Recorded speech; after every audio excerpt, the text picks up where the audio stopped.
Hi guys, welcome back to John's Workshop, and in this video we're going back onto the Marc engine. I'm really trying to push this and try and get this concluded. So we're going to be moving on this episode to the piston and the piston fork that sits inside the piston skirt on the underside and connects to the little end on the conrod. So hopefully I can squash both of those into one episode. The piston's fairly straightforward in terms of geometry, nothing too special about that.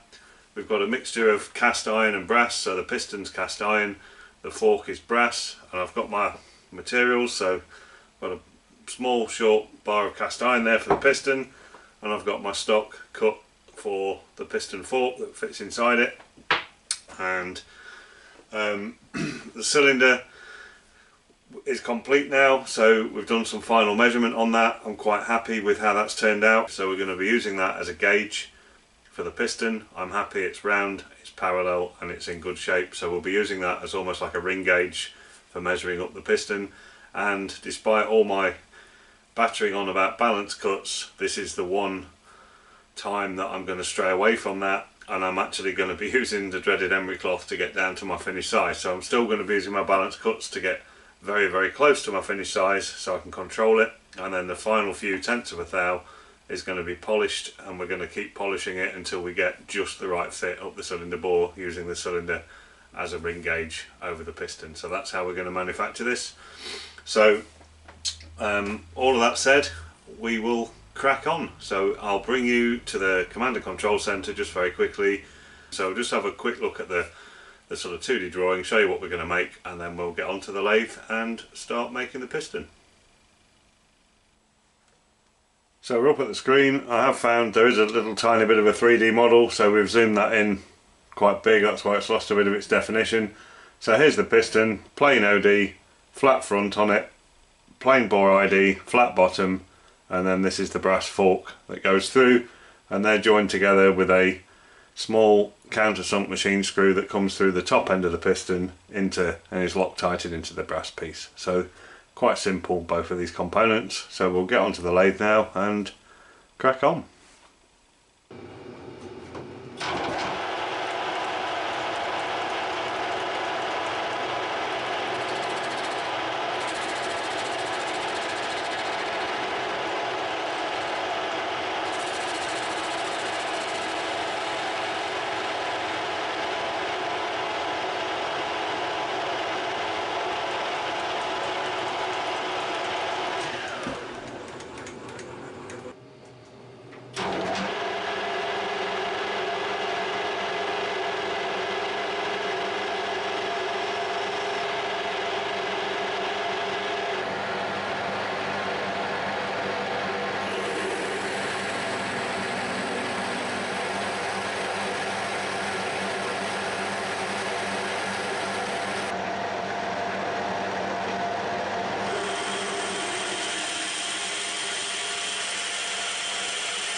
There we go guys, I've just gone for balance cuts and we're taking 3 cuts, the last 3 cuts at 0.25 depth of cut, and we're now about 20 microns above my nominal bore size in the cylinder, there or thereabouts. So the rest of this is going to be polishing. So the first thing I'm going to do is just deburr this corner so we've got a nice bleeding chamfer on the bottom, and then we'll break out the emery cloth. But I've got a decent finish for carbide especially, that's machined really nicely, so we'll just chamfer it and then we'll crack on with the polishing.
Right then,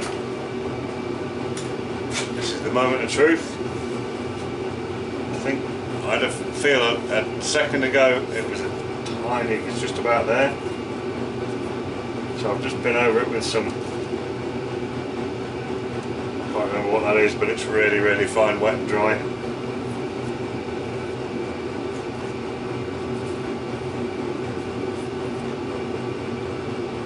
So let's see.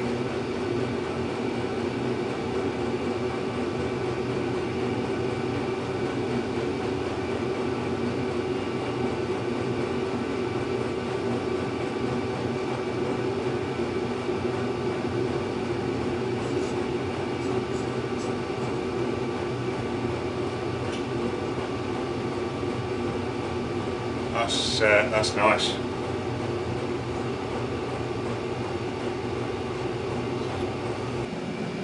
Oh, sorry guys, some clown forgot to press the record button, so imagine you've just seen that parting off tool going down there and me catching the part, because that's largely what happened. So we've now removed our piston from the stock, and all I'm going to do is remove this pip, and I'm just going to give this face a light rub with a bit of fine grade wet and dry on the top surface.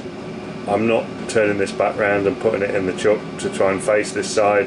That will be perfectly good enough for the top of the piston. It's a reasonable finish on the parting tool anyway, and I don't want to risk marking the OD of the piston, so we'll just get that bit done and we'll move on to the fork, the brass piece that sits up inside here. So I'll bring you back when we're on the mill and we're starting on the fork. Alright guys, excuse the noise, I've got the heater on. So we're now going to start on the fork. So I've got my piece of brass stock here, some parallels in the vise. So what we're going to do is block this out. It needs to be 10 by 10, and the overall length, whatever that is, So we'll just do that now. So I'm going to hold on the sides that are rolled finished sizes, and I've been all over this and deburred it so it's ready to go in the vise. So a couple of parallels in there. Just going to drop that in. Doesn't matter for the first cut where that is because there's plenty of stock on here. So I'm just sitting on a sawn cut face underneath, but that's plenty good enough for what we're doing. So I'll bring you back in a minute when we start getting this down to size.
Right guys, we're going to set up now.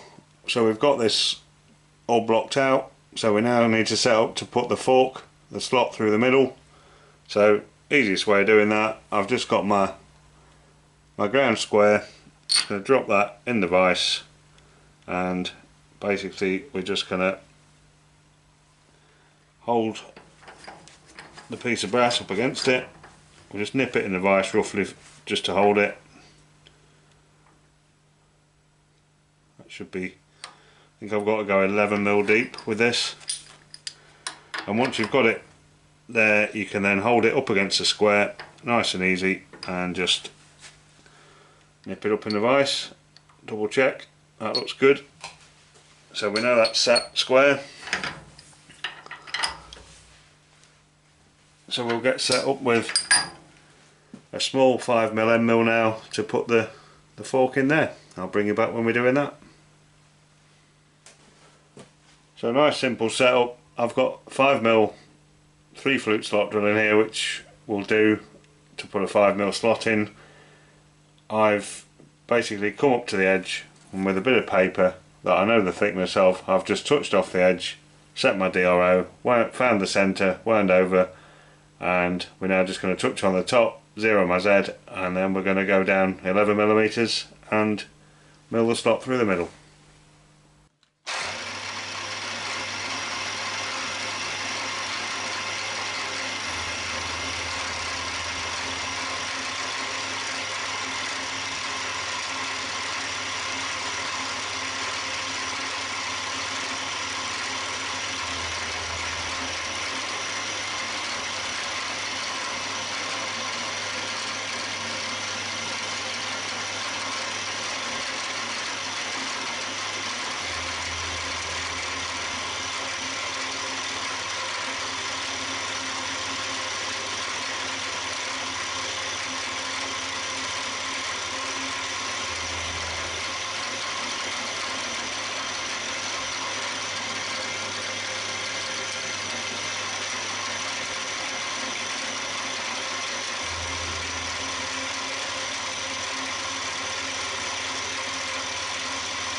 There we go, that's got our fork done.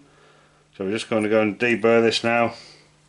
Apologies for being messy, I'm saving brass swarf for Graham, as I've mentioned in a previous video, so that's why I'm trying to just keep the areas clean that I need to and save the swarf. So the next job now, we've got a hole to go through here to drill and ream for the dowel pin to go in, and a hole to go in this end to fix this to the inside of the piston. So I'll bring you back when we're putting those in. Made a nice little tuning fork there. That gives me ideas for future projects. Right, we're set up for the hole. So this is effectively where the little end is of the conrod, and there's a pin going through here, and this calls for a 3mm hole which really needs to be reamed in both the conrod and in here for the pin so that it's all nicely fitting together. I don't have a 3mm reamer, but I do have a 3.1mm reamer, so I think, being I'm making the conrod and making the pin and making this bit, 0.1 of a mil bigger on diameter is not going to make any difference at all, so we're going to go 3.1.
There we go, that's got our little end reamed hole in, so the last job now is to stick an M3 hole in this end, so I'll bring you back when we're doing that.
ASMR tapping. That's a new hashtag for me. Idiot.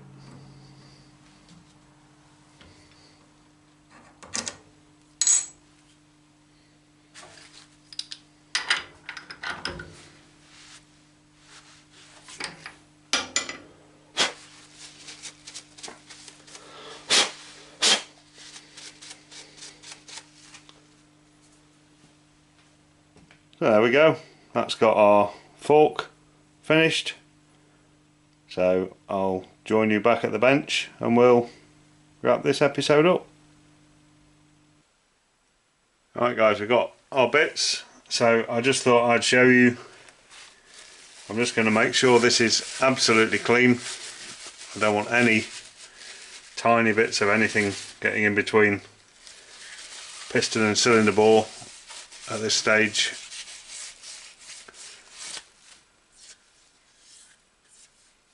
So just clean, make sure that's spotlessly clean, and the same with the piston.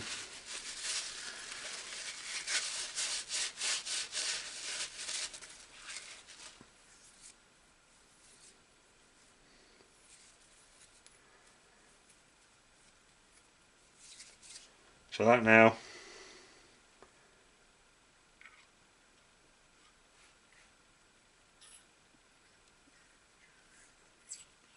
there's a tiny, I wouldn't call it a tight spot, it's just a tiny bit tighter than everything else, but that's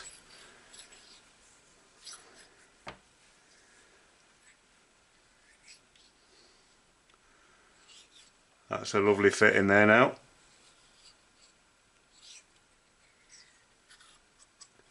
So happy with that. And then we've got our little countersunk screw, which in the end, in the finish up, when this finally gets assembled, gets Loctited into here, but I can't do that yet because I need to fit the crank shaft, sorry, the conrod and the pin through here before we Loctite this into place. It's a one-time fit idea. And then that little countersunk screw goes into the end of the fork that we've just made.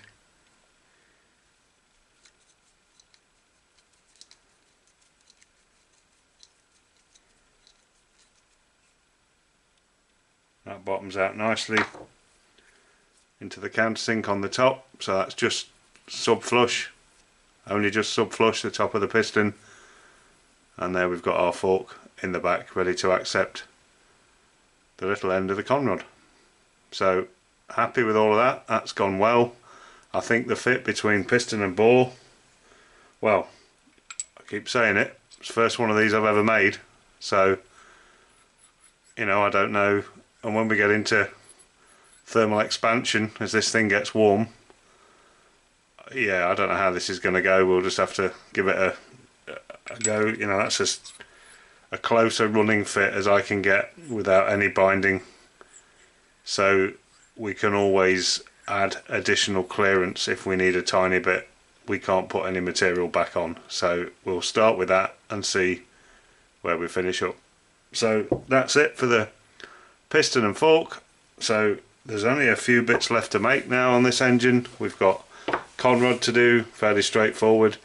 We've got a couple of brackets to do, brass brackets to hold the valve, the valve lever arm shaft in place. So two little brass brackets to make for that. We've got a brass bracket to make to hold the fuel tank in position, and I think largely that is it. What I have made is, and I did these off camera, I've made the two valve springs, so they're made, ready to go. I didn't film those because of, actually I thought they would only take, you know, a few minutes to make, and it turns out if I'd have been filming them I think I'd have run out of memory card, out of battery, and probably out of patience, so just as well I didn't film those ones. So yeah, we're nearly there, so I will go back up to the board and we'll wrap this episode up.